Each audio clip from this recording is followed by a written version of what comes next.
Hello and welcome to our video series at Global Language Training. Today we're going to begin with the communicative approach.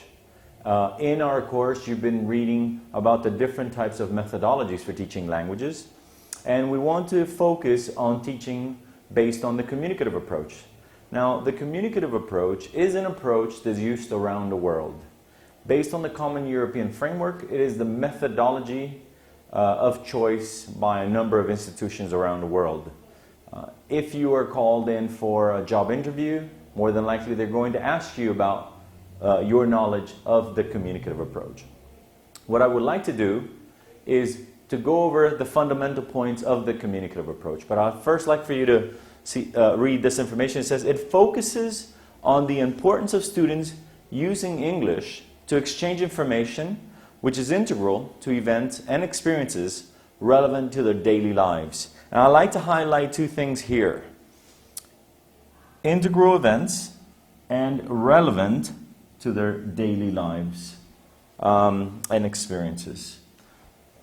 This information is really important because when we talk about using the communicative approach, we talk about exchange of information, integral to events and experiences, which are relevant, and this is very important, to their daily lives. We're not teaching people a language based on memory or memorizing information, but so that they're able to use this new language, the English language, related to their daily lives. So I'd like to go over the first point.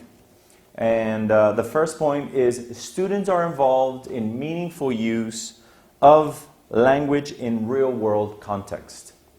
What that means, students are involved in meaningful use of language in real-world context.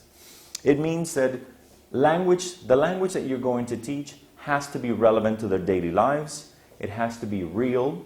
We're not going to, unless you're teaching very young learners, of course you can use activities related to Mickey Mouse and Minnie Mouse, but if you're teaching adults, then things have to be real-world context. Those real-world context means things like ordering at a restaurant. Real-world context may be withdrawing money from your bank account. A real-world context may be calling and asking for information. Those are real-world context. That's what you have to try and think when you're planning your lessons and when you're preparing an objective for your students to do. Real-world context. And it has to be meaningful. So I want you to keep that in mind. That's the first point. The second point is the teacher guides or facilitates the students in the direction of spontaneous communication. Spontaneous communication is really important because that's our main objective, is how can I get my students to learn the language and be able to use the language spontaneously. And well, based on the lesson plan that I prepare for my students, if I base it on the communicative approach, I'm going to think of activities that are going to take my students through a process, and that process is going to be that at the end of that process they're going to be able to use the language spontaneously. That of course takes time and it needs to be built. Your students need to build up to it. So you always begin with a structure activity, which is an activity that provides lots of information. A semi-structure activity, which is an activity where you provide partial information. And then at the end you're going to have an unstructured activity. And that unstructured activity is the activity that is going to build spontaneous use of the language. In other words, if you've ever learned the language or gone through a language learning process before, you will know that in the past they used a lot of memory. Memorize this vocabulary list, or memorize this information. What we're trying to do here is we're not trying to get our students to memorize language or chunks of language. We're trying to get our students to be able to use the language spontaneously and to be able to communicate when they encounter a person that speaks the language.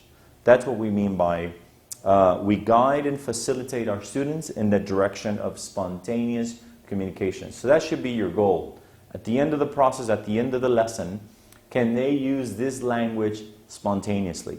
Not on memory, but can they ask for directions? Can they order at a restaurant?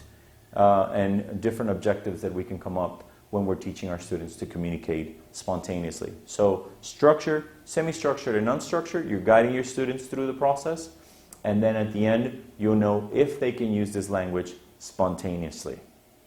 The next point is going to be natural but clear speech is primarily used. Now this is a very important point. Natural but clear speech is used. When you start teaching the language, you're going to find out and learn as you go through the process that your language as a teacher may start changing. You'll start talking sometimes like your students, believe it or not. And what we want to do here is we want to speak naturally to our students. Don't change your language so that your students will understand you. And maybe the experienced teachers that have been teaching for a long time will understand this. We tend to adjust our language so that our students will understand us. We tend to speak at a basic level and sometimes using our students' accent so that they can understand that. And what we want to do in the communicative approach is not do that. We want to use our language, use the way we speak naturally, but we don't want to change our language. We want to keep our language. We want to speak to our students naturally, but we want to speak to them clearly.